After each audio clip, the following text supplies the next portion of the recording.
variar el volumen con la presión de esa manera, ¿no? No necesariamente, ¿no? Vamos a verlo por aquí.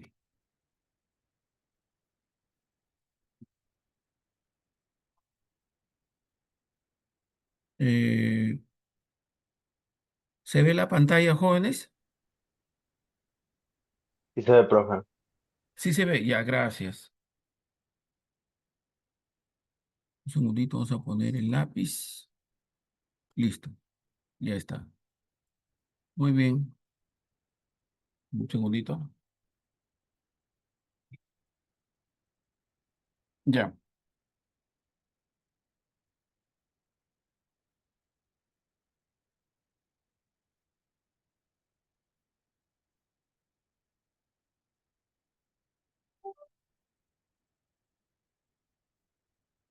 Nosotros habíamos encontrado, demostramos, ¿no? Claro. eh, mm, Nos tomamos la molestia de demostrar que, voy a escribirlo aquí arriba, ¿ya? Que si la máquina sigue el ciclo de Carnot formado por dos procesos adiabáticos y dos procesos isotérmicos, encontramos, ¿no?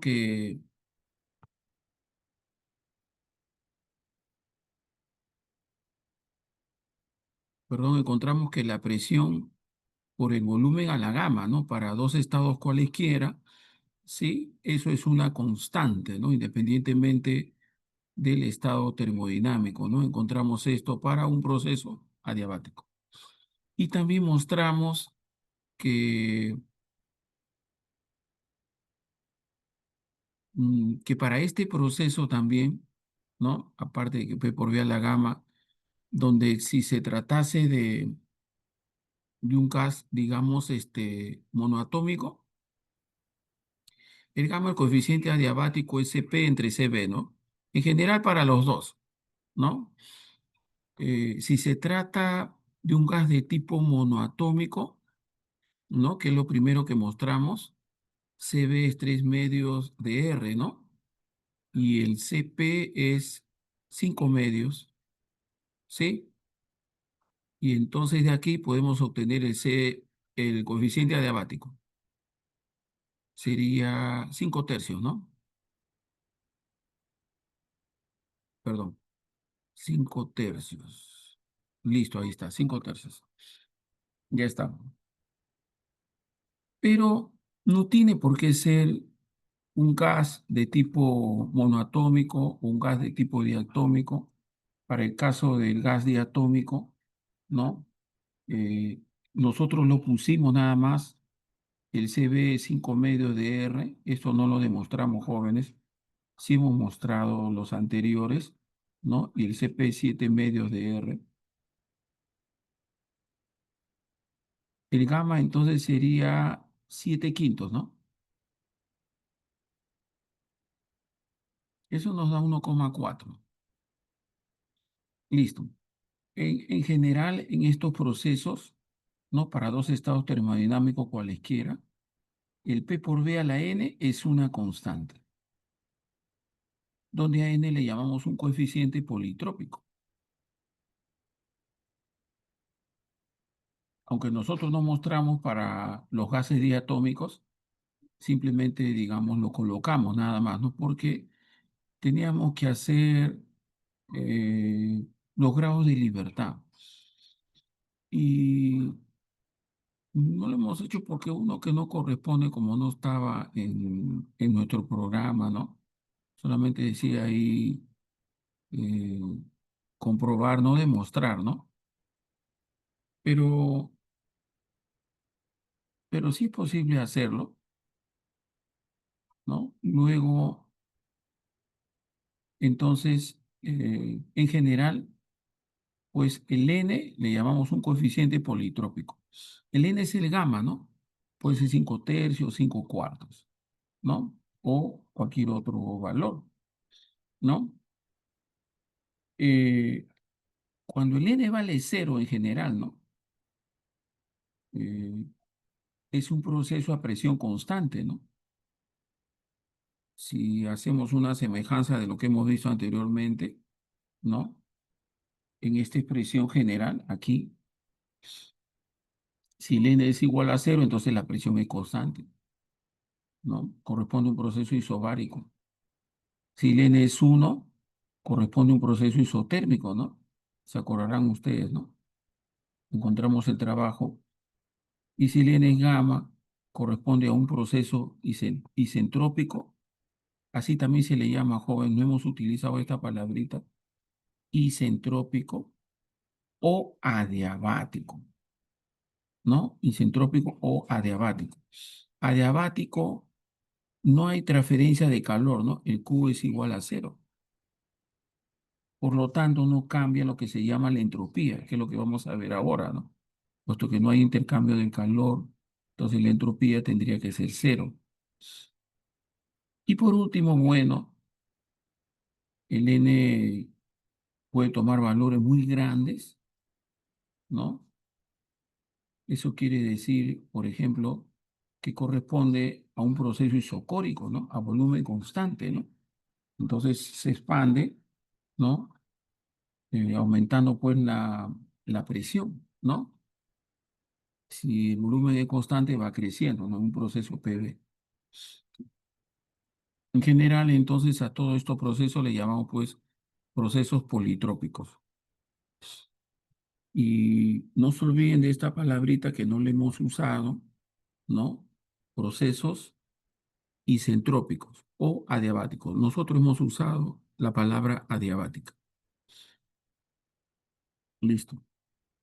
Eso para completar esta parte, jóvenes, ¿ya? Vamos a borrar estos garabatos.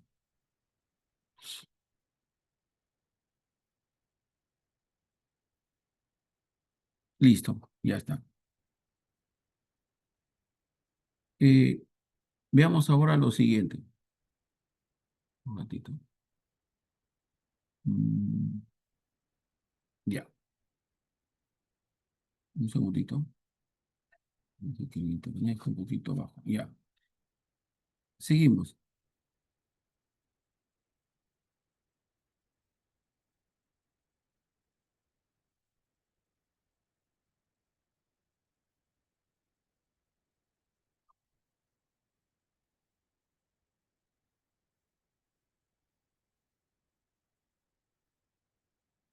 Vamos a ver ahora otros procesos termodinámicos, ¿no? Como es el otro ciclo, perdón, termodinámico, como es el ciclo Otto. Así como existe el ciclo de Carnot, existen otros ciclos termodinámicos. Y podemos calcular, perdón, la eficiencia de este ciclo termodinámico.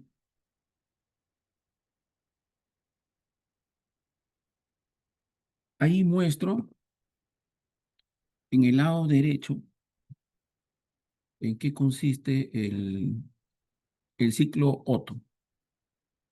El ciclo Otto es un ciclo de combustión interna, ¿no? Eh, Formado, aquí puedes observar,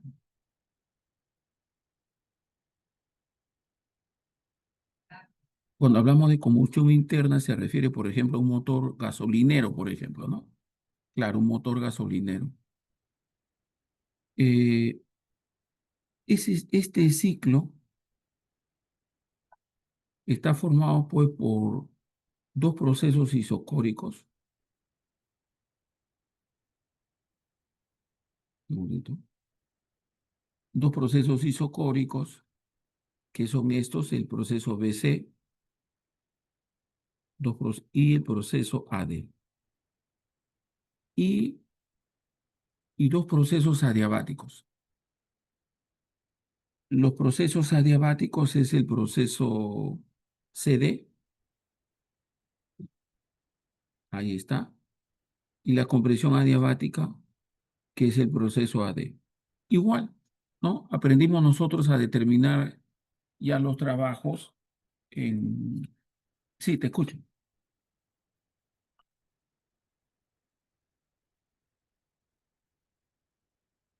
Perdón, oye, muy amable, muchísimas gracias. Sí, jóvenes, tienen que decirme, perdón. Un segundito ya, a ver, vamos a regresar. Un segundito. Ya, un segundito. Vamos a dejar de compartir, ¿ya? Sí, me salió que el internet estaba un poquito lento.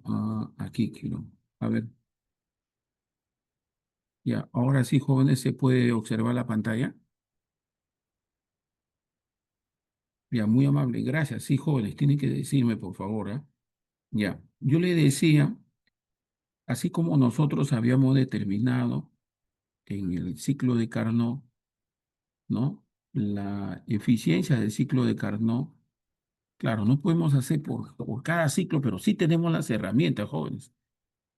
Y lo que nos queda es mencionar el ciclo Otto, que es el ciclo, digamos, de los motores a gasolina, ¿no? Motor de combustión interna. Aquí le decía en el lado derecho, ¿no? Está el ciclo Otto, formado por eh, dos procesos isocóricos, el proceso BC y el proceso DA, y dos procesos adiabáticos, ¿no?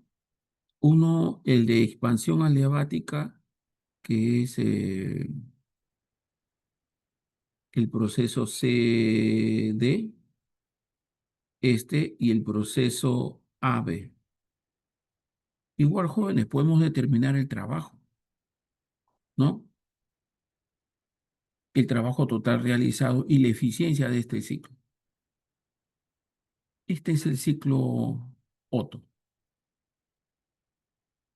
Y bueno, aquí no podemos ver la animación, ¿no? Pero más o menos nos damos una idea cómo funciona el motor de un auto, ¿no? Aquí en el primer pistón, en el pistón uno, se comprime el aire con la gasolina y la bujía, esta es la bujía, ¿no? Se produce la chispa y tenemos la explosión. Entonces los gases se expanden, empujan el pistón, ¿no? Y es tan rápido que podemos decir que se realiza sin transferencia de calor. Luego de la combustión salen los gases, ¿no? ¿No? Y nuevamente se llena, ¿no? Con la mezcla de gasolina y, y aire, ¿no? Y se produce la compresión adiabática. Y luego tenemos la explosión. Y le llamamos a eso un motor de combustión interna. Repito, estamos capacitados en poder determinar eh, la eficiencia, ¿no? de- del ciclo Otto. Y así como este ciclo hay otros también, ¿no? El, el ciclo diésel también, ¿no? No lo tengo acá, pero igual, ¿no? Eh, Está formado por dos procesos adiabáticos, un proceso a volumen constante y otro a temperatura constante. Ese es el proceso diésel, que es mucho más eficiente el ciclo diésel, ¿no? Mucho más eficiente que el ciclo Otto. Bueno, y así pues nosotros podemos, digamos, no inventar cualquier ciclo, pero,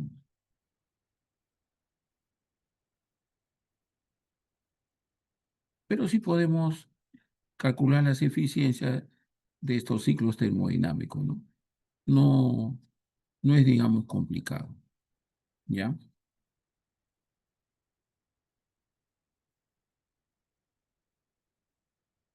Listo.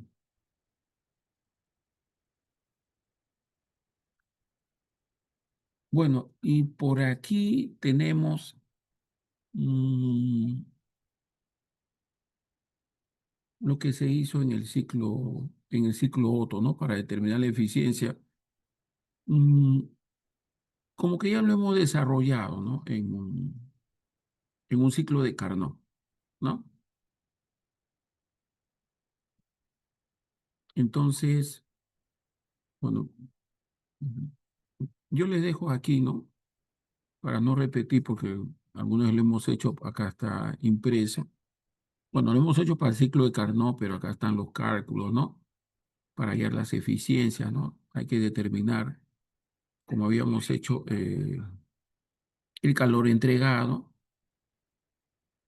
y el trabajo total realizado, ¿no? Y así puede determinar la eficiencia del ciclo Otto. Y se encuentra una expresión bien parecida en función de los volúmenes. Esa es la eficiencia para el ciclo Otto. Mm, no es complicado, jóvenes, ¿no? Pero para no hacer todo ese cálculo, ¿no? Ahí está. Yo quería ahora ver máquinas refrigerantes, ¿ya? Porque estos procesos sí lo entendemos, ¿no? Hay que calcular los trabajos para determinar la eficiencia, ¿no? Solamente lo único que tenemos que hacer es que la eficiencia, ¿no? Sería el trabajo realizado por ciclo termodinámico entre el calor entregado, ¿no? Y la eficiencia para una máquina que sigue el ciclo Otto, aquí lo tenemos, ¿no? Está, ¿qué está acá? No, aquí lo tenemos. Acá está la eficiencia. Ya, es calculable, ¿no? Sí, sí podemos determinarlo. Listo. Vamos a ver ahora, jóvenes, máquinas refrigerantes, ¿ya? La refrigeradora,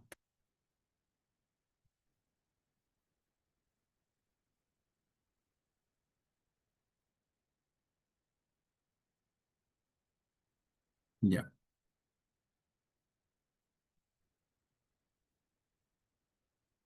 Segundito.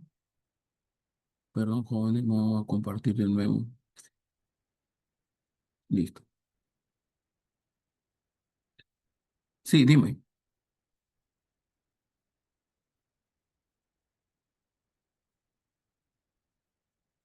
Ah, sí, nos comunicaron, gracias por la observación.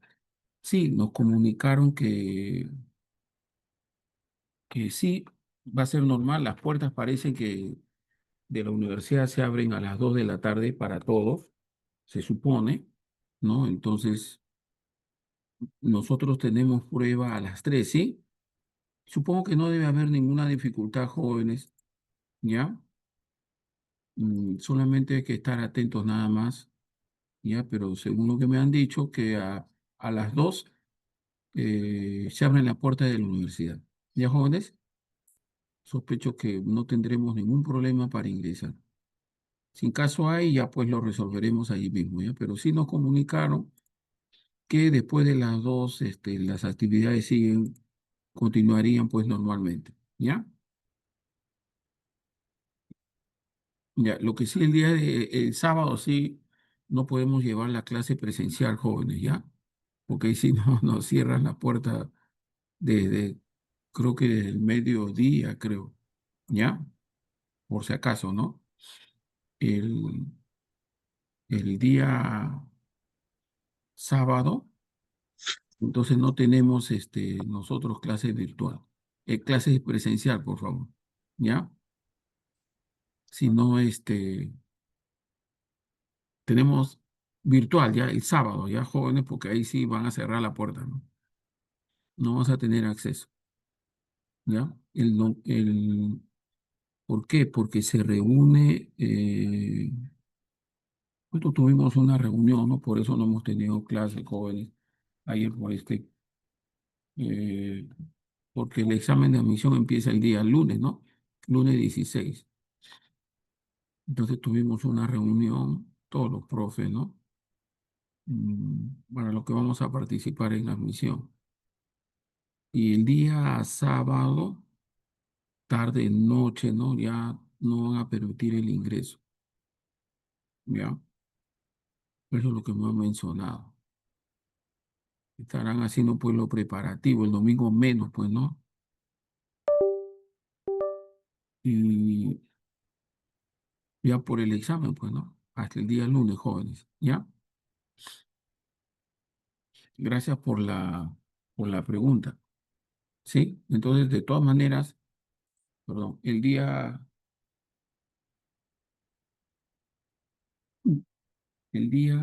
lunes es normal, ¿ya, jóvenes? Ahora les estoy enviando o mañana o más tarde el seminario para el día de mañana, ¿ya?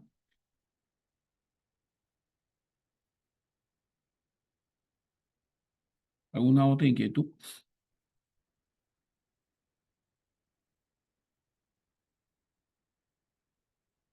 Ya, muy bien. Sí, más bien comunícale a tus compañeros, ¿ya?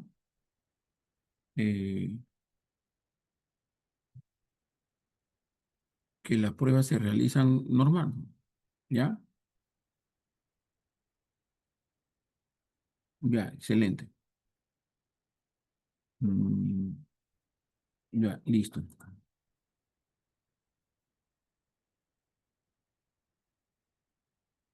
Ya, seguimos. Vamos a ver ahora el refrigerador. Más que digamos, de repente ese proceso que tenemos ahí, mejor le mostramos un refrigerador. Y yo quisiera centrarme en la figura del lado derecho, ¿no? Porque es lo que más se familiariza, ¿no? Para nosotros, ¿no?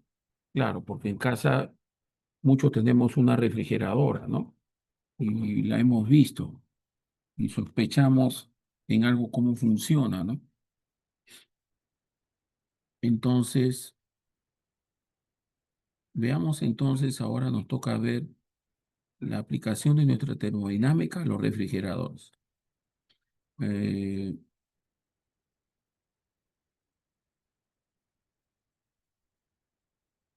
ya, enfoquémonos en el refrigerador que tenemos acá, no en la parte, digamos, de la válvula y compresor, ¿no? Veámoslo primero en forma general. A ver, yo quiero mostrar esto que voy a marcar acá, la parte B. ¿Cómo es que logramos que el refrigerador funcione? ¿En base a qué principio? Ah, ha salido tenemos 10 minutos, luego podemos retornar, ¿no? No, nos queda 10 minutos, jóvenes, ¿ya? Es- Ya, ingresamos igual, ¿no? Por el mismo link, ¿no? Ya, ya. Y ahora mira, a ver, pensemos en el refrigerador. Aquí en el refrigerador está la bomba, el motor. Le llamamos la bomba. En mi refrigerador, en todo, ¿no? No solamente en el mío, en todos hay un serpentín a la espalda del refrigerador, ¿no? Que es de color negro generalmente para que expulse, ¿no? Estamos describiendo, ¿no? Ese es el serpentín. Y listo, que para caliente, evidentemente. Y existe otro serpentín adentro, generalmente son de cobre, ¿no? Los serpentines. Esto está adentro. Listo. Ya. ¿Por qué un refrigerador enfría?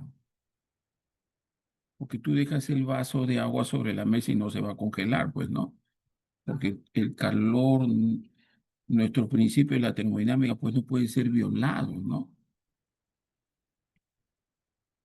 Es imposible que si yo tengo, por ejemplo, aquí un vaso con agua, aquí en Lima, afuera, ¿no? Pierda calor y se congele. Eso no ocurre, ¿no?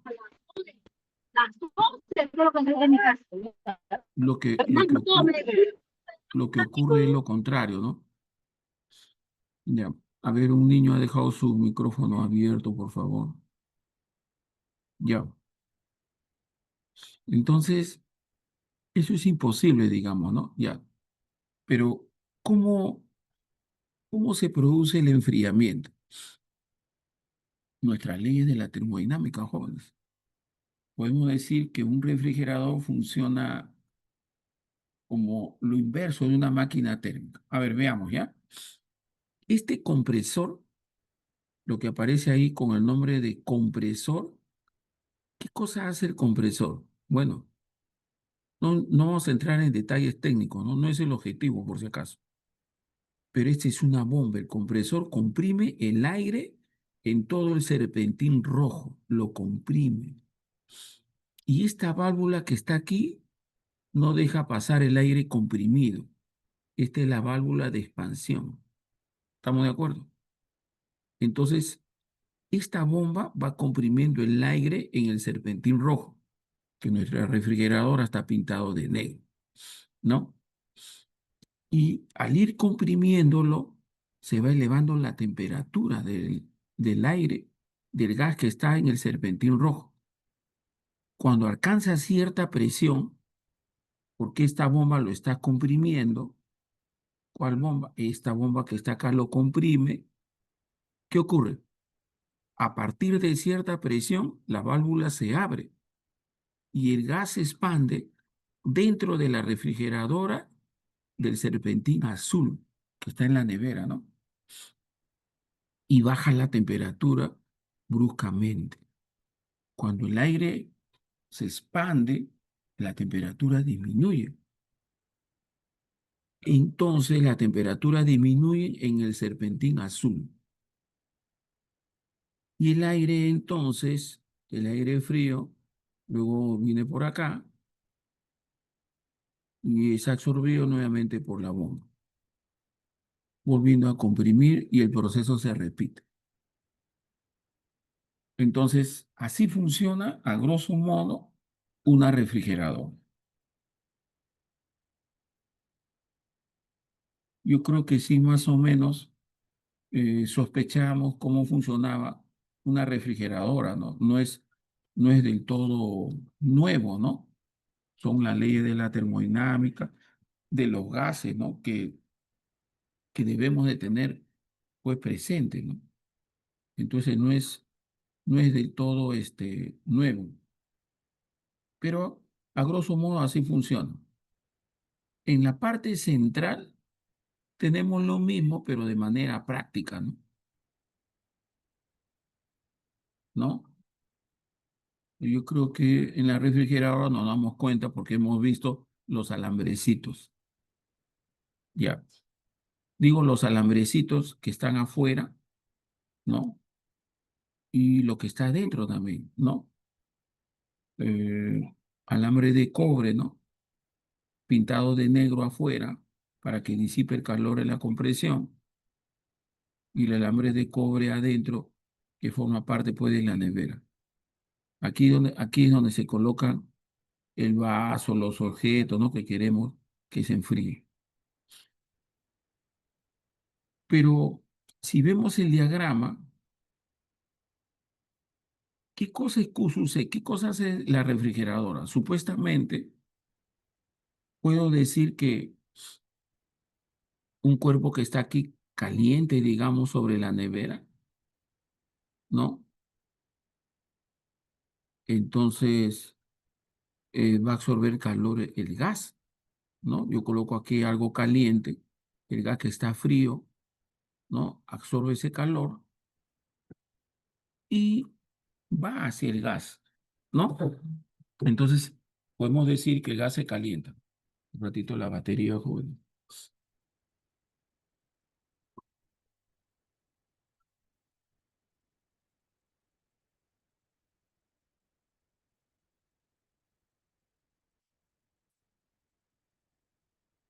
Bien, así, ¿no? Entonces, ahora vamos al esquema que está en el lado izquierdo.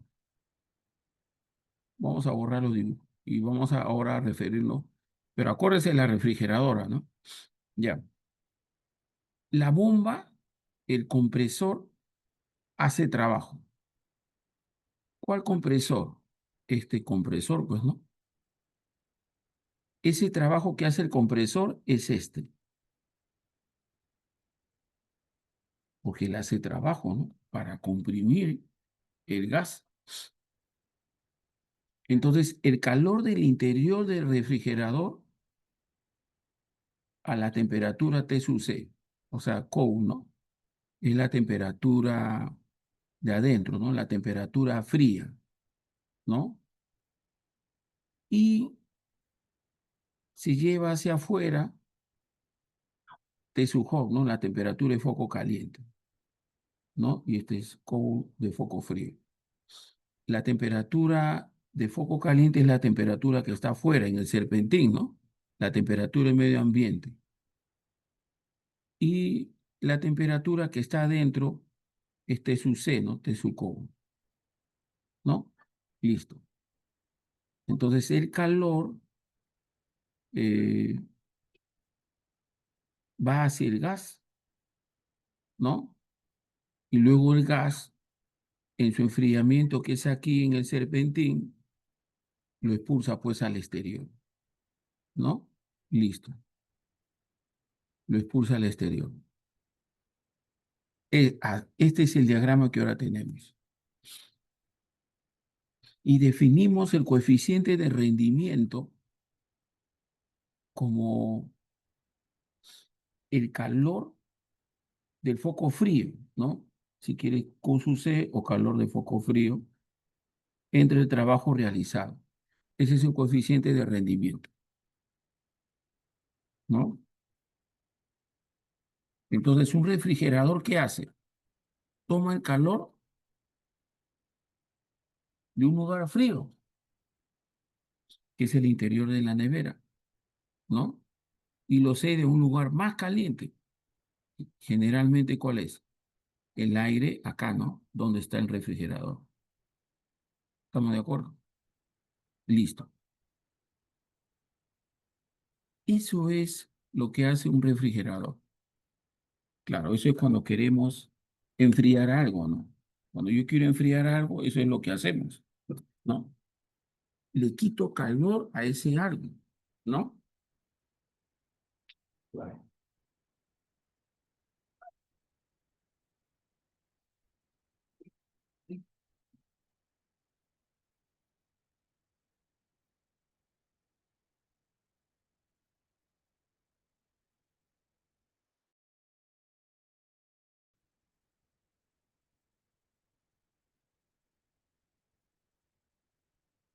Yo creo que sí, más o menos entendemos pues cómo funciona un refrigerador. Claro, las leyes de la física, ¿no? Cómo se extrae el calor, ¿no? Se extrae haciendo trabajo. Y tenemos el coeficiente de rendimiento, ¿no? De el refrigerador, que es el calor que tú extraes del foco frío entre el trabajo que realizas. Ahora algo que nos vamos a mostrar, dado que el ciclo de Carnot es un ciclo reversible, ¿no? Entonces, todo el ciclo podría revertirse convirtiendo la máquina de Carnot en un refrigerador. Y si sigue el ciclo de Carnot, el coeficiente de rendimiento se puede también expresar en función de las temperaturas, ¿no? Porque los calores ya los conocemos y los trabajos también, ¿no? Y entonces tendríamos estas expresiones. Eh, yo no he colocado aquí, pero si ustedes gustan esto en valor absoluto, ¿no? Calor que se extrae del foco frío, temperatura del foco frío entre la temperatura del foco caliente menos la temperatura del foco frío, ¿no? Y como hacemos trabajo sobre el sistema, ese trabajo debería ser negativo, ¿no? pero no, este es el cociente de dos de estas cantidades en valor absoluto. ¿Ya? Listo. A este le llamamos el coeficiente de rendimiento. A ver, veamos algunos ejemplos sobre esta parte. Si tuvieran alguna pregunta, alguna inquietud, veamos, ¿ya?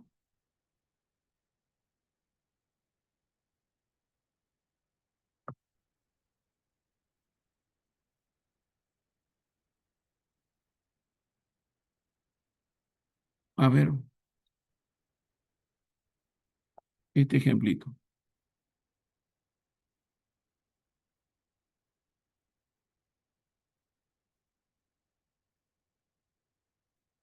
Listo.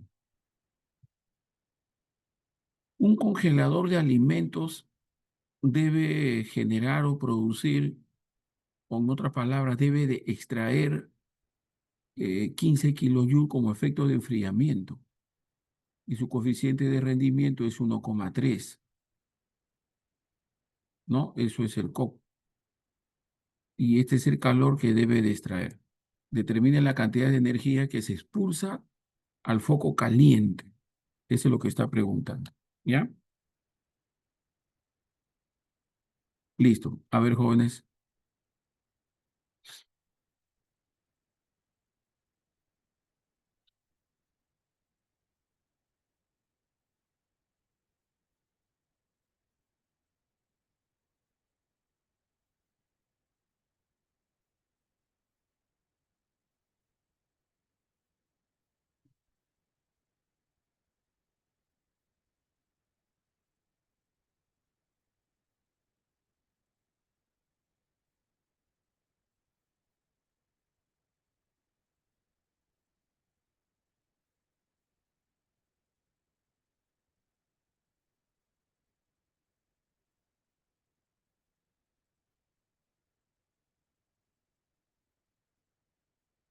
a ver, solución.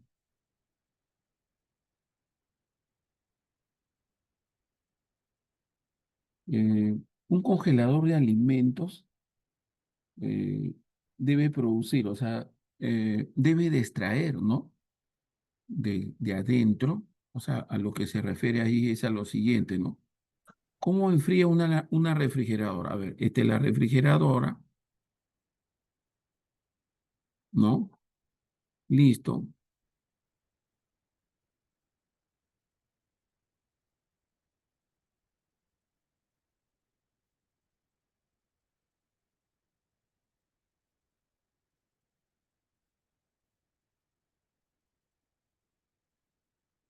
Vaya, muy bien.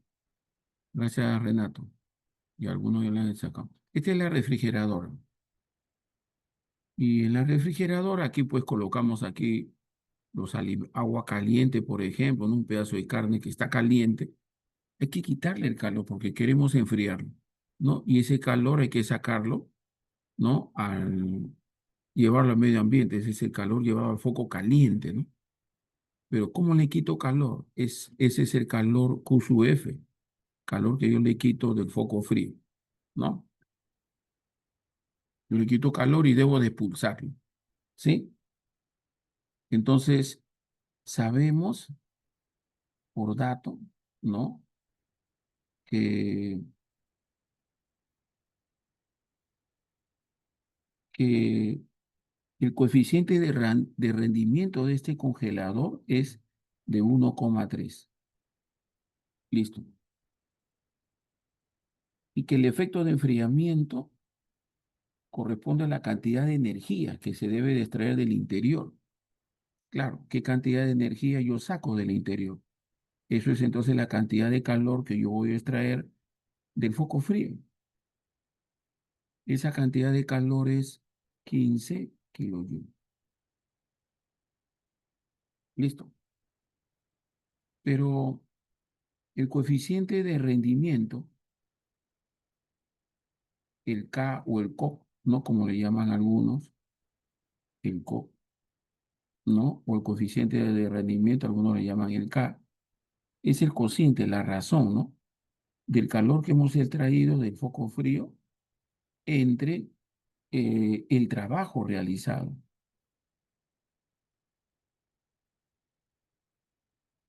¿no? El trabajo que va a hacer la bomba en sacar ese calor. Hacemos entonces el cociente.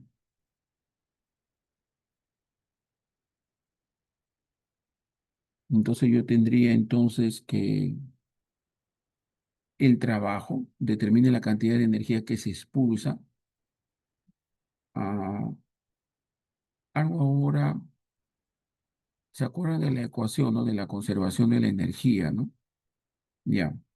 Entonces de aquí yo voy a obtener el trabajo que hice, ¿no? Para extraer, ¿no?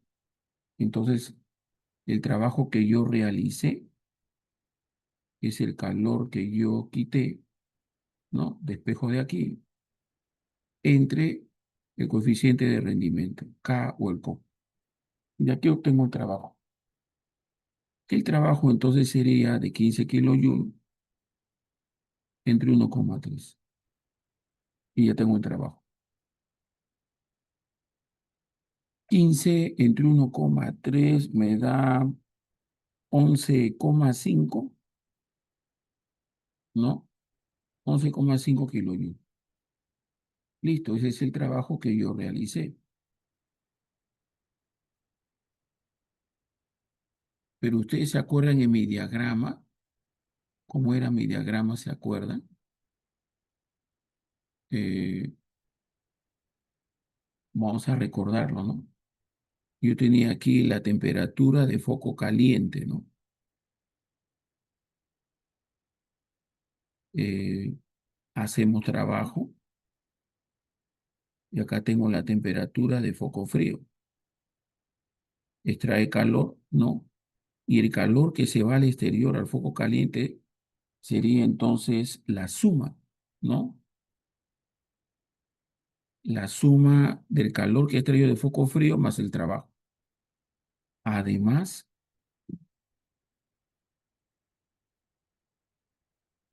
¿no? Ahora es lo inverso, ¿sí? Además, el calor que debe ser expulsado al foco caliente, ¿no? Vamos a escribirlo. Calor expulsado al foco caliente. Calor expulsado al foco caliente. Ya que va a ser igual. Ese calor entonces ahora será así, ¿no? Se suman los dos, ¿no? Este trabajo más el calor extraído del foco frío. Entonces tengo el calor expulsado al foco caliente sería el trabajo más el calor extraído del foco frío. Listo. Y con eso obtengo el calor, ¿no? Que pide la energía que se expulsa a foco caliente. Entonces el calor que se expulsa al foco caliente sería el trabajo, los 11,5, más el calor que extraje del foco frío, que es 15, ¿no? Todo está en kilojoules. Listo. Ya está, jóvenes. Y eso sería entonces la cantidad de energía que se expulsa al foco caliente. Eso nos da entonces 15 más 26,5. Muy bien. 26,5 kilojoules. Listo, jóvenes.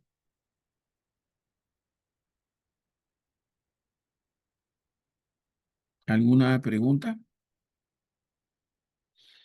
Es lo inverso, ¿no? De lo que se hacía en una máquina, ¿no?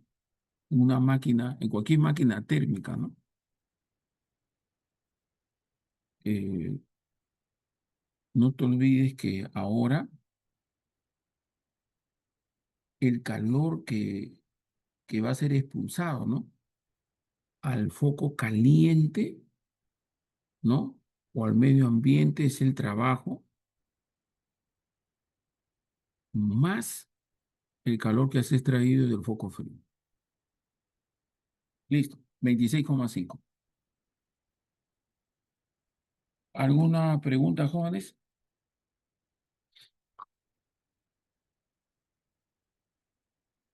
Ya.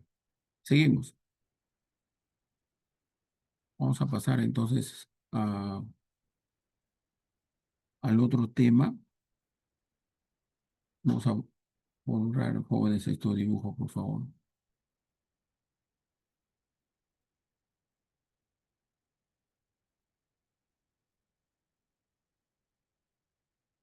Ya pasamos al otro ejemplito. A ver.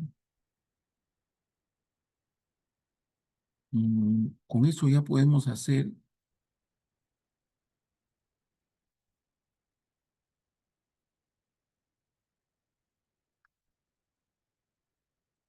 a ver, un segundito. Vamos a dejar de compartir un segundito para entrar a...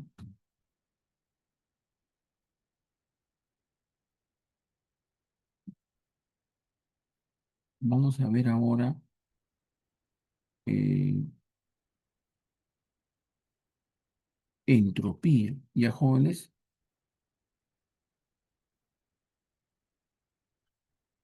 mañana tenemos seminario, ya, jóvenes. Vamos a hablar ahora de la entropía. Ya.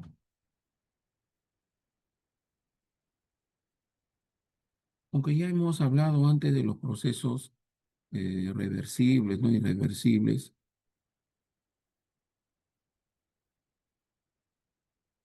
¿Se puede ver la pantalla, jóvenes?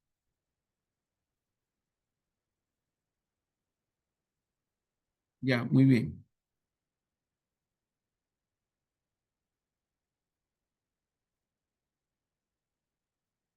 Ya, vamos a recordar sobre los procesos reversibles.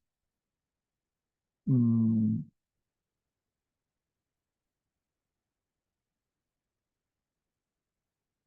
habíamos visto que, por ejemplo, que el calor siempre se propaga de mayor a menor temperatura, ¿no? Claro,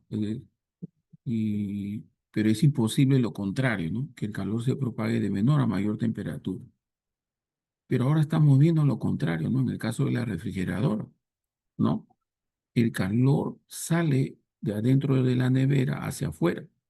Entonces el calor se propaga, podemos decir entre comillas, de menor a mayor temperatura, pero no es por sí solo, es con la realización de un trabajo, ¿no? Hay un trabajo ahí de por medio. Y habíamos visto que el ciclo de Carnot es un ciclo reversible, ¿no? Y que bajo cambios cuasi estáticos, ¿no? Se puede retornar, ¿no? Claro, si no hay pérdida de energía por fricción y si el gas se dilata muy lentamente o se expande muy lentamente, sin energía cinética. Ahí nosotros podemos hablar, ¿no? De los procesos reversibles. Es el caso, por ejemplo, de la expansión de un gas en un proceso isotérmico, ¿no? Siempre y cuando la expansión sea cuasi estática.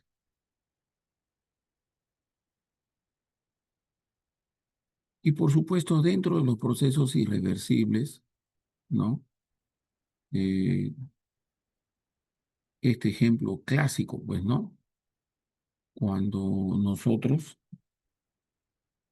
en esta cámara que contiene un gas cualquiera, ¿no? Quitamos esta tapa, ¿no? Ustedes pueden observar ahí esta tapa, ¿no? Si quitamos esta tapa, el gas se expande. Y eso es un proceso irreversible, ¿no? Es imposible, bueno, no imposible, ¿no? Vamos a ver que ahora va a ser poco probable. Es poco probable. ¿Qué cosa es poco probable? Que el gas retome sus condiciones iniciales en algún momento, ¿no? Me refiero a lo siguiente, ¿no? Que, que por alguna razón las moléculas del gas solamente se encuentran en la mitad del recipiente, ¿no? Ya. No es que sea imposible de que ocurra eso, sino que es poco probable. Y la entropía es lo que mide eso, ¿no? No vamos a ver desde el punto de vista probabilístico, pero cuando yo quité el- la tapa aquí, ¿no? Cuando yo quité esta tapa, entonces el gas se expandió, de hecho. Ese es algo natural. Y como que antes el gas ocupaba medio volumen, ahora ocupa todo el volumen B. Como que puedo decir que está más desordenado aquí, ¿no? Porque la energía del gas ocupa un mayor volumen, ¿no? Casi siempre a la entropía lo relacionan como que con un desorden. Más que desorden, como que la energía está en un mayor ámbito que como estaba antes. Y la entropía va a medir eso, ¿no? Cómo está de concentrada, digamos, la energía, ¿no? Podemos decirlo así, ¿ya? Eso es lo que nosotros le vamos a llamar entropía. Y existen muchos procesos irreversibles, ¿no? Mm, Como por ejemplo aquí, podemos decir, ¿no? Que aquí que los rayos solares, por ejemplo, van hacia el mar y elevan pues la temperatura del agua. No podemos decir que es al contrario, ¿no? Que el agua se va a enfriar hasta congelarse, ¿no? Porque eso es imposible, es poco probable, ¿no? Así no se va a congelar. Eso va a medir la entropía. Entonces vamos a ver esta nueva cantidad física que, que mide eso, ¿no? Digamos, cómo se distribuye la energía en su lado más probable. ¿Mm? Bueno, y otro de los procesos irreversibles, pues, cuando una copita de vidrio se rompe, gracias, ¿no? Es imposible, pues, que retome sus dimensiones originales, ¿no? Evidente.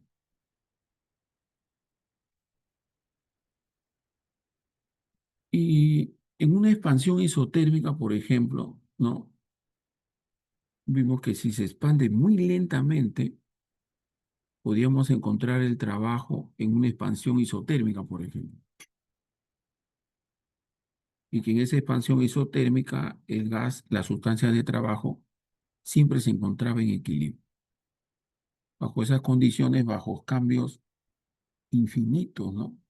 A lo largo de un proceso isotérmico, ¿no? Podemos decir, pues, que ese es un proceso reversible. Y aprendimos a calcular el trabajo en ese proceso. Bueno, y vamos a ver que esto también puede ser usado, pues, para medir la temperatura utilizando alguna variable física, ¿no? No solamente como la percepción fisiológica, ¿no? De aquí también nace el concepto de temperatura. Y eso lo vamos a ver en esta última parte que vimos, que es pues el ciclo de Carnot. Eh, Recuerden el punto triple y por qué se toma como referencia, ¿no? Resulta que, claro, es el punto en el cual coexisten el agua en sus tres estados. Pero quiero que retomemos algo que vimos en, en el cálculo, de la eficiencia en una máquina térmica, ¿no? Especialmente en una máquina que sigue el ciclo de Carnot. Una máquina que sigue el ciclo de Carnot en realidad es un ciclo reversible porque es realizado muy lentamente. Y acuérdense de esta relación en Kelvin, ¿se acuerda que habíamos igualado la eficiencia? No, habíamos igualado, joder, unos minutos se nos va de nuevo el- la señal, ya por si acaso retornamos. Quiero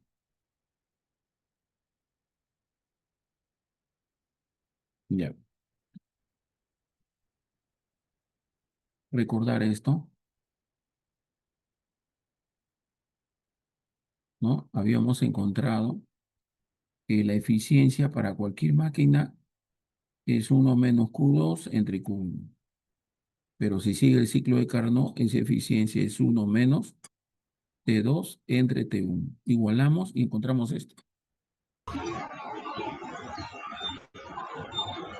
Y acuérdate que esto que está aquí,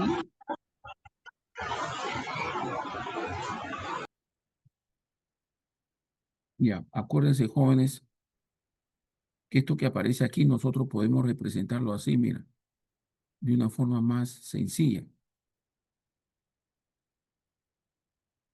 Mira, decimos Q1 entre T1, la cantidad de calor que viajó cuando el foco caliente estaba a una temperatura T1. Eso es igual a la cantidad de calor que se perdió cuando la temperatura de foco caliente era T2. Podemos decirlo así. Y que en valor absoluto, si esto lo paso al otro lado, Q1 entre T1 más, si ustedes quieren, ¿no? Q2 entre T2, Q2 es negativo, ¿no?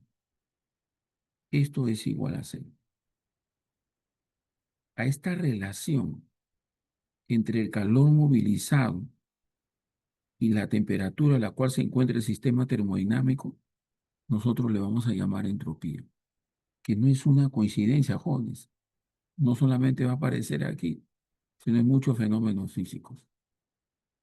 Esto es la interpretación, ¿no?, que le damos como resultado de la máquina de Carnot. Mira, el calor que se entregó a la máquina, teniendo un foco caliente, una temperatura T1, es igual al calor que se perdió de la máquina entre la temperatura y foco frío T2. O sea, debe de cumplir esa relación si se trata de una máquina térmica ideal. Y a ese cociente le llamamos entropía. ¿Estamos de acuerdo? Y eso es entonces lo que vamos a ver inmediatamente. Ya hemos visto entonces, digamos, el nacimiento, ¿no?, de la entropía. Y esto sirve pues también para tomar como referencia algunas escalas termométricas, ¿no? Como el cero absoluto, por ejemplo, ¿no? O la temperatura del punto triple del agua, ¿no? Eso es entropía. Claro, no se ve ahora tal vez la importancia, ¿no? Nos queda un minuto, jóvenes, ¿no? Pero la segunda ley de la termodinámica está relacionada, pues, con esa razón, ¿no? Que no es una coincidencia, ¿no? Y eso es lo que vamos a ver inmediatamente después del corte. Ya, jóvenes, no se olviden, miren de dónde sale, ¿no? De la máquina térmica, ¿no? De la máquina térmica. Muy bien. Sí, te escucho.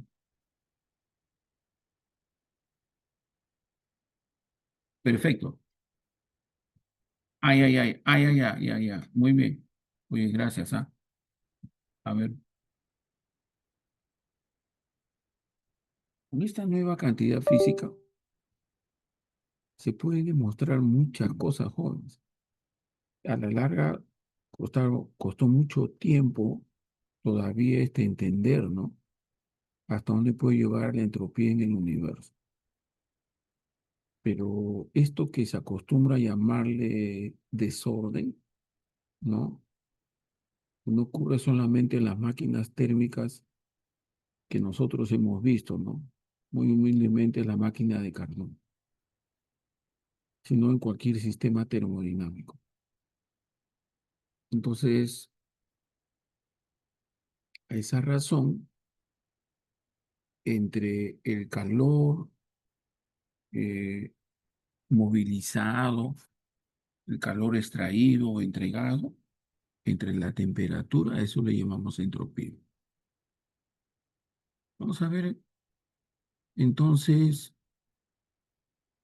si consideramos pues algebraicamente, ¿no? No te olvides ahí para que dé cero como Q2 de calor perdido, ese negativo, ¿no? Y esa suma entonces tiene que dar cero. Entonces, más adelante, la entropía podemos relacionarla con el número de estados termodinámicos, y no solamente como esa razón. Fue muy difícil poder entender esto, jóvenes, y que en realidad el fondo es esto. Mira, solamente lo voy a decir. Sabemos que el calor se propaga siempre, porque eso es lo que vemos y hemos medido, de mayor a menor temperatura. En la naturaleza lo vemos así. Y que no hemos visto lo contrario, en forma natural y espontánea. La entropía nos dice que sí puede ocurrir, que sí puede haber una probabilidad que depende del número de estados. Pero como su probabilidad es tan pequeña, que es improbable pues que ocurra. Es como esto, mira, mira, por ejemplo, ¿no? Yo tengo una moneda,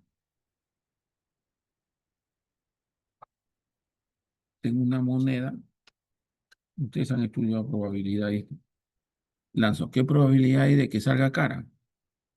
Eh, de 10 lanzadas, probablemente 5 sean caras y 5 sean sellos. Eso es verdad.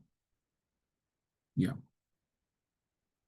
Si yo lanzo 100 veces, es muy probable que 50 sean caras y 50 sean sellos. Es lo más cercano, ¿no? Si yo lanzo 1000 veces, se acerca a mitad exactamente. Ya. Ahora tú haces esto. Lanza 1000 monedas. ¿Qué probabilidad hay de que todas tengan sello? ¿Ustedes qué me van a decir?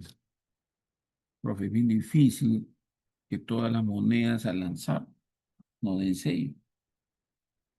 Es poco probable. Ese estado en el cual todas las monedas sean sello es poco probable. Pero sí puede ocurrir, pero no se va a dar, ¿no? Así es la entropía. Entonces, veamos este nuevo concepto que más adelante está pues relacionado con el número de estados termodinámicos. Entonces, podemos definir la entropía como una medida del estado del sistema. Si se comunica calor a un sistema, la entropía de dicho sistema aumenta. Y lo definimos así, como el calor que le he entregado a cierta temperatura T. Eso suponiendo pues que la entropía es que la temperatura es constante, ¿no? Puede ser variable también, ¿no? Y así definimos nosotros la entropía. Mm, No le vemos todavía, no vemos dónde están los estados, todavía no se ve, ¿no? Ya, poco a poco. Pero hemos dado el primer paso. El primer paso es que a esa razón le llamamos pues entropía. Eh, Y la entropía puede cambiar, perdón, ¿no? Si le agrego calor al sistema a una temperatura T. Si le agrego un diferencial de calor, va a cambiar un diferencial de entropía, que justamente es lo que yo tengo por acá.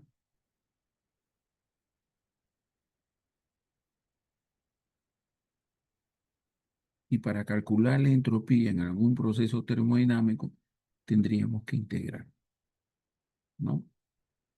Yo puedo medir los cambios de entropía, como la integral de dq entre t. Y nos vamos a abocar primero a hacer estos cálculos, ¿ya? Y van a ver que en cualquier fenómeno termodinámico que nosotros veamos, vamos a ver que la entropía siempre va a aumentar. ¿Mm? Veamos entonces.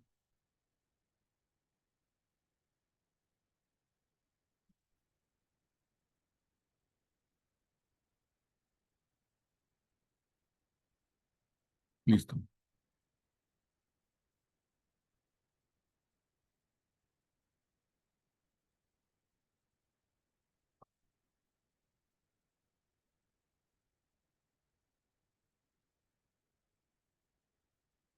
Bien,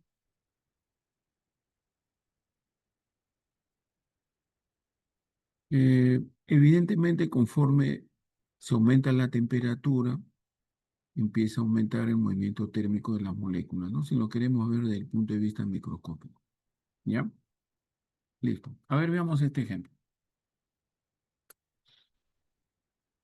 Determina el cambio de entropía de un sistema formado por 2 kilogramos de hielo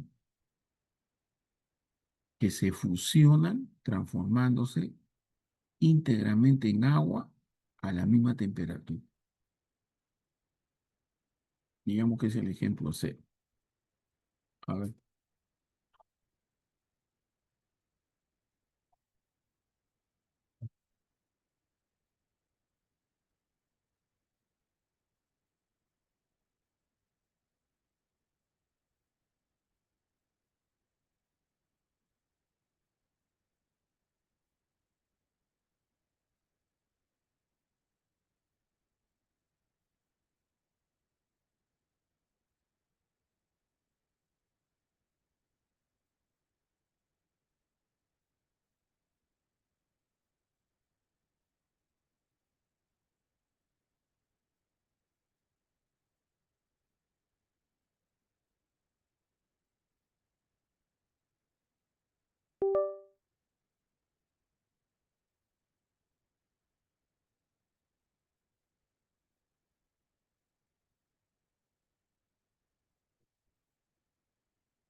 listo. Dice el cambio de entropía de un sistema formado por 2 kilogramos de hielo que se encuentra a 0 grados centígrados y que se fusiona transformándose íntegramente en agua a la misma temperatura. Bueno, creo que aquí sí es directo, ¿no? Yo tengo hielo a 0 grados centígrados. Esta es una escala, no tiene nada que ver con, no es una forma, ¿no? Cero, cero, nada más para verlo. Yo tengo 2 kilogramos de hielo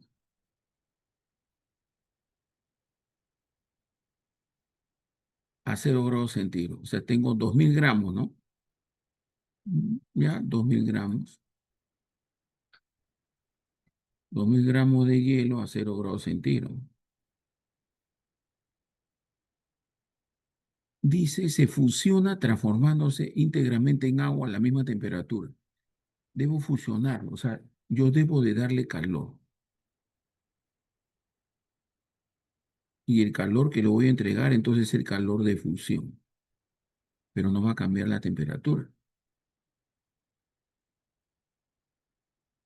Entonces, ¿Y qué voy a tener al final? Al final voy a tener igual, como tengo 2 kilogramos, voy a tener 2000 gramos de agua a la misma temperatura. Listo. Entonces, determine el cambio de la entropía. El cambio de la entropía lo definimos como la integral de dQ entre T. Listo, así definimos el cambio de la entropía, ¿no? ¿Qué calor le he entregado a cierta temperatura T? En este caso la temperatura es constante, ¿no? No va a cambiar. Entonces, como la temperatura es constante, yo tengo entonces que el cambio de entropía, ¿no? Este es el de Q. La temperatura es constante, sale, ¿no? 1 de T de la integral de dQ.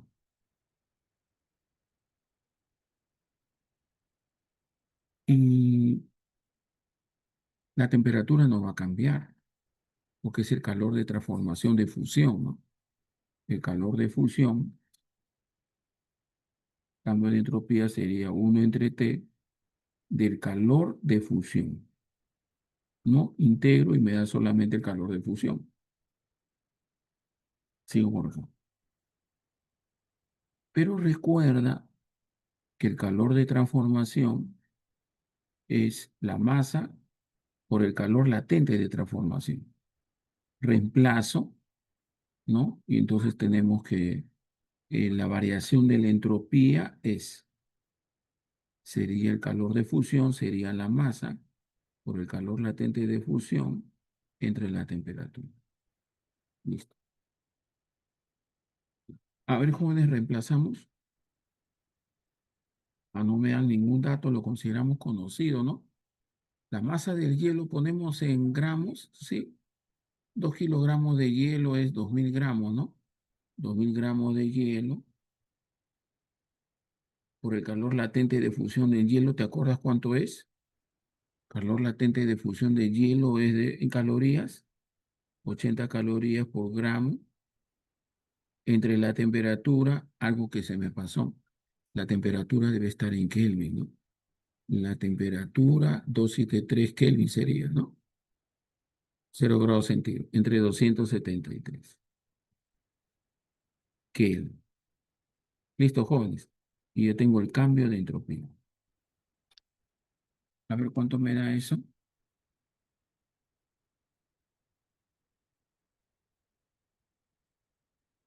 Operamos 2000 por 80 entre 273. Aproximadamente, ¿no? 586. Así me sale 580.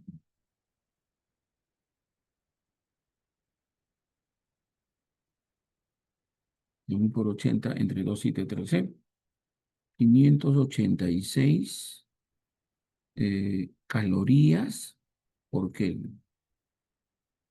Listo, jóvenes. Ese es el cambio de entropía en este proceso. Aumentó la entropía, aumentó, si ustedes quieren decir, el desorden, ¿no? Si lo queremos ver así. ¿Por qué? Porque cuando tenemos el hielo como tal, ¿no? Las moléculas están más fijas, ¿no? Las moléculas están fijas, forman como tetraedros, ¿no? Las moléculas de agua. Y cuando pasa al estado líquido, ya pues, ¿no? Digamos que tienen gran movimiento, ¿no? Y están como más separadas, vibrando, ¿no? ¿No? Como que es verdad, tienen razón, ¿no? Como que aumentó el desorden en, en este fenómeno, ¿no? Al entregarle calor a cierta masa de hielo. ¿Alguna pregunta?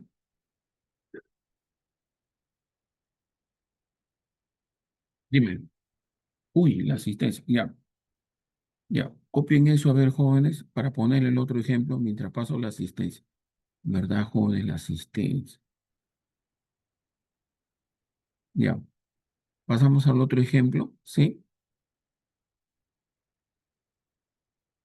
Ya. Gracias. Borramos entonces.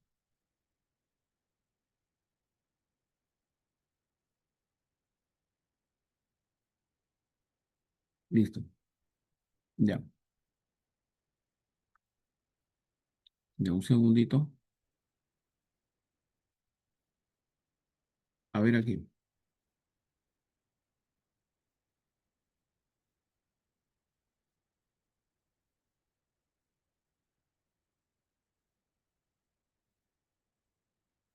Determina el cambio de entropía que experimenta al transformar 10 kilogramos de hielo que está a menos 20 grados centígrados en vapor a 100 grados centígrados.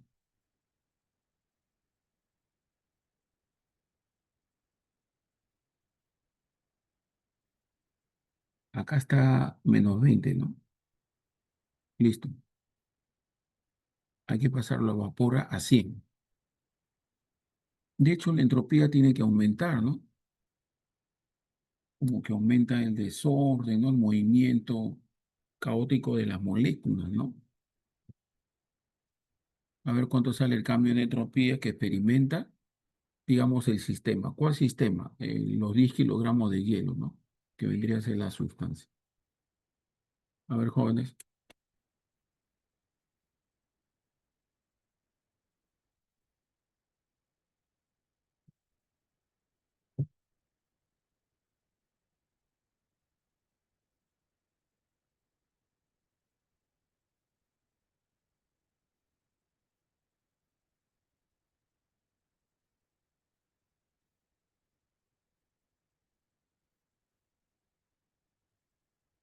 Ya, ya lo copiaron, jóvenes. Un segundito, vamos a pasar lista, ¿ya?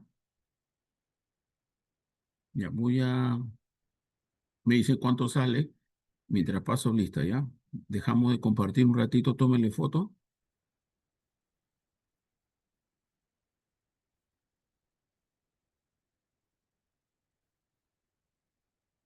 Ya, dejamos de compartir un segundito, ya le tomaron foto. Ya, me dicen a ver cuánto sale, ¿ya? Vamos a pasar lista. Mm, a ver, jóvenes, un ratito. El Yachay.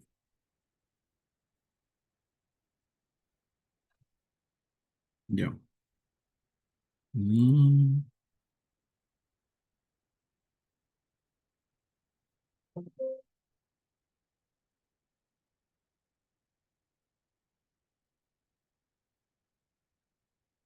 ya.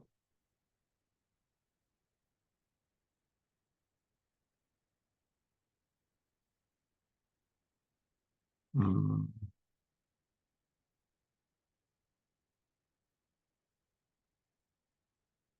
listo. Mm,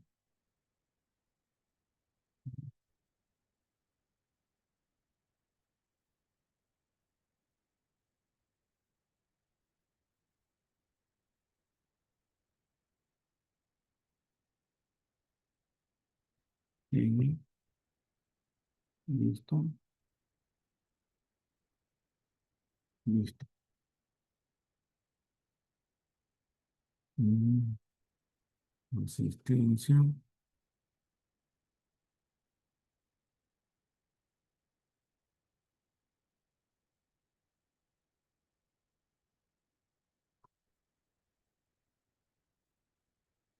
Bien. Me tengo que tomar una foto, jóvenes. A ver, seguimos.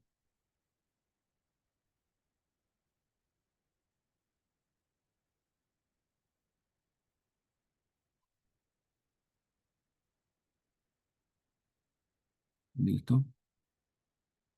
Mm,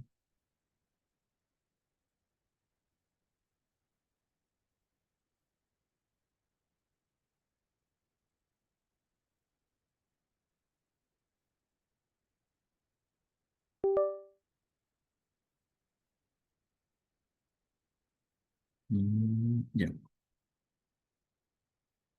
listo. No se vayan jóvenes para tomarle una foto. Mm, ya,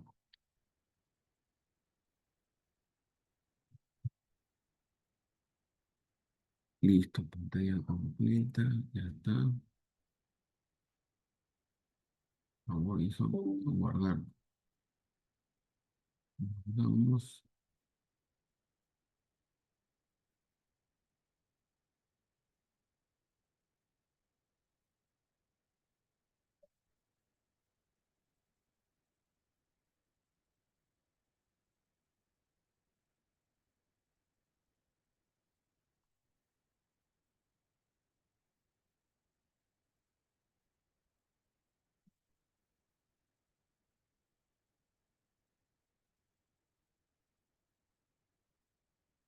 listo.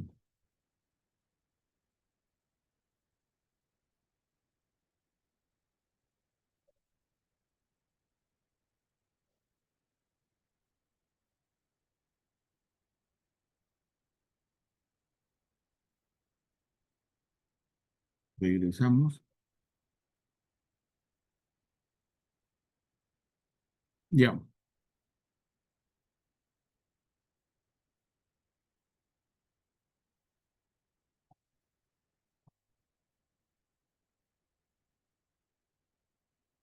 Ah, ya, muy bien. Muy bien, Renato. 20.000. A ver, veamos. Mm, compartir. Ya.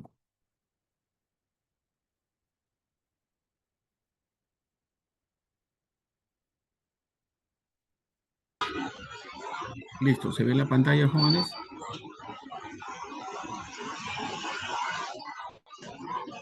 Sí.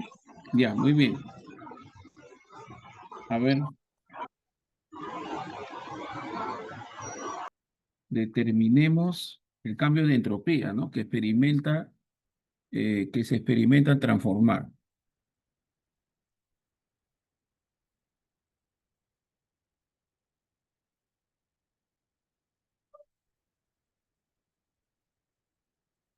Bueno, aquí no hay mucha complicación para empezar, ¿no? Simplemente nos estamos familiarizando con este nuevo concepto, ¿sí? No es complicado por ahora, ¿no?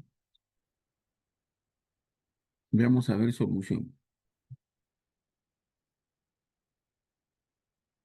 Eh, permítame hacer aquí un diagrama lineal, ¿no? Un diagrama lineal puede ser este, ¿no? Listo.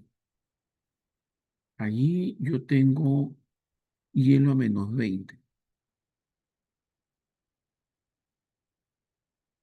Hielo. Para convertirlo en vapor a 100, primero debo llevar el hielo a cero. Ya está en hielo en cero. Sigue siendo hielo, pero debo de darle más calor para convertirlo en agua. Perdón, ¿no? Quiero convertirlo en agua, entonces voy a tener agua a 0 °C. Y de agua ya puedo elevarlo a 100. Pero yo quiero vapor a 100, entonces debo de darle más calor. Listo, y acá ya tengo vapor de agua a 100. Y acá tengo agua a 100. Ya está. A ver cuántos calores le debo de entregar. Primero el calor en la fase sólida. A esto le llamo Q1. Calor de fusión, Q sub F. Calor para elevar su temperatura, Q sub 2. Y el calor para convertirlo de agua en estado líquido a vapor de agua en estado gaseoso, Q sub 3. Entonces vamos a hallar el cambio de entropía que experimenta en el primer proceso. ¿no? A ver, cambio de entropía y el primero, ¿no? Cambio de entropía en el primero. El cambio de entropía en el primer proceso, ahí cambia la temperatura, ¿no? Sería la integral de Q entre T. Ese sería un calor sensible, ¿no?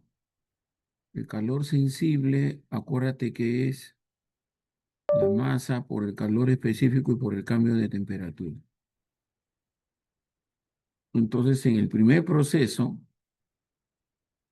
esto es cuando le agregué el calor Q1, ¿no? Entonces, en el primer proceso sería igual a la integral. Este de Q, cuando yo derivo, sería la masa, porque ahí sí cambia la temperatura, por el calor específico y por un diferencial de T, entre T, ¿no? Así sería. Seguimos aquí arriba. Entonces, el cambio de entropía en el primer proceso sería, sale la masa por el calor específico y me queda por el logaritmo neperiano de T, ¿no? Desde, acá debe estar en Kelvin, jóvenes, ¿no? 273 menos 20 sería 253. Bueno, vamos a ponerle una temperatura final a una inicial, ¿no? Ya. Ah, claro, de una temperatura inicial a una temperatura final. La temperatura debe estar en Kelvin. Ya, listo. Entonces nos queda que el cambio de entropía sería la masa, si lo dejamos en gramos, sería 10.000 por el calor específico del hielo, que es 0,5. Está en calorías por gramo, por el logaritmo neperiano de la temperatura final, que es 0 grados centígrados, ¿no? De menos 20 a 0. En Kelvin sería 273 entre la temperatura inicial menos 20, le resto 253. Ya, ese es el primero. ¿Coincidimos?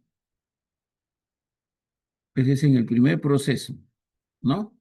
Para elevar la temperatura ¿de quién? Del hielo. Ahora vemos en el siguiente. El cambio en la entropía, y así seguimos, ¿no? El cambio en entropía en el proceso 2. Eso es, en realidad, ahí solamente en el calor de fusión. Entonces tenemos en esa parte, vamos a tener que el cambio de entropía en el proceso 2 es integral de dQ entre T. Ahí la temperatura es constante, ¿no? No hay problema. Entonces el cambio de entropía en el proceso 2 sería el Q sobre T, ¿no? Cuando integro Q es el Q que sería el calor de fusión entre T. Y el calor de fusión, sí sabemos, ¿no? Nos referimos al calor de transformación, ¿no? La masa por el calor latente de transformación, que es para la fusión. Entonces, reemplazamos.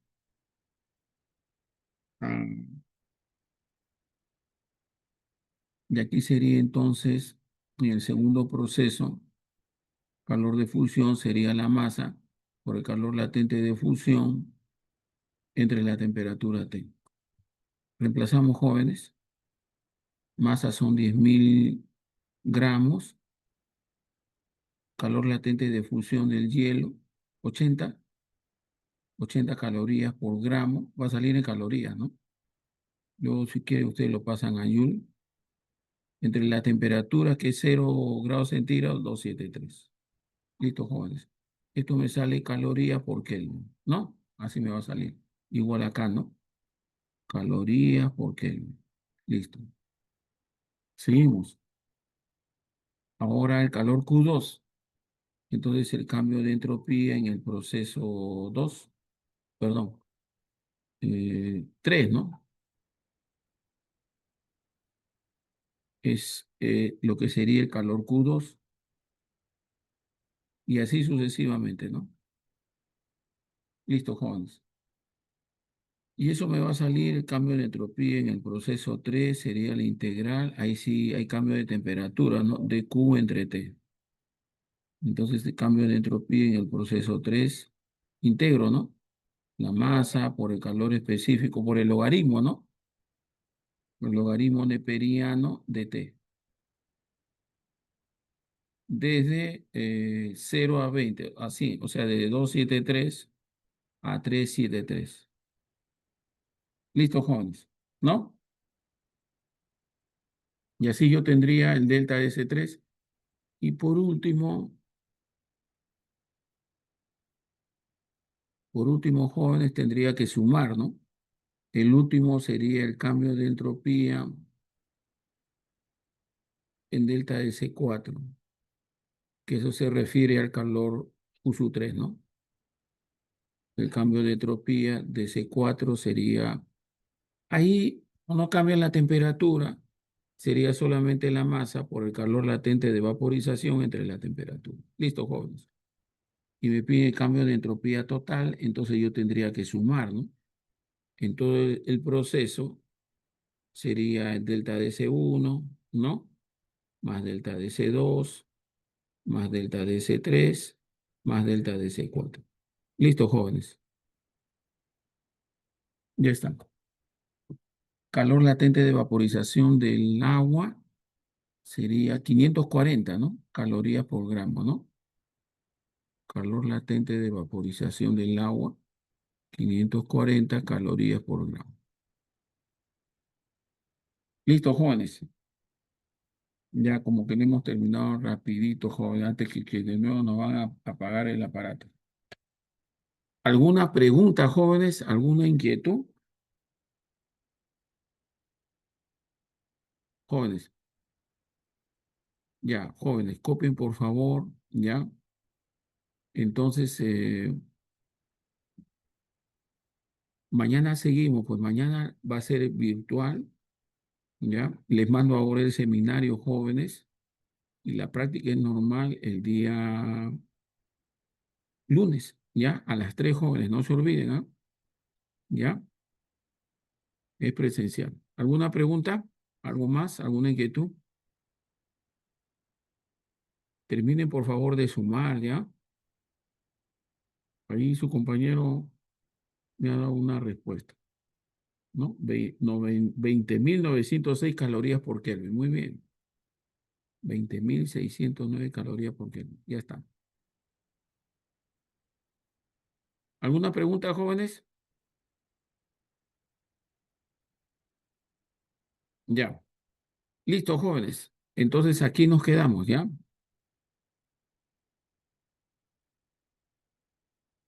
Ya mañana seguimos. Ya borramos esto entonces. ¿Ya? Listo. Ya, ahí hay más problemitas y ahora les envío, ¿no?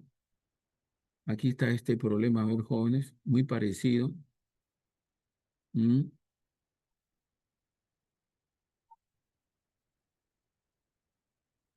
Es un calorímetro. Otro, el cambio de entropía que experimenta un gas cuando su volumen se incrementa en un proceso isotérmico, ¿no? Hay que hallar la cantidad de calor integral, ¿no? Como es isotérmico, hallar el cambio de entropía. Y a eso les envío. ¿Ya, jóvenes?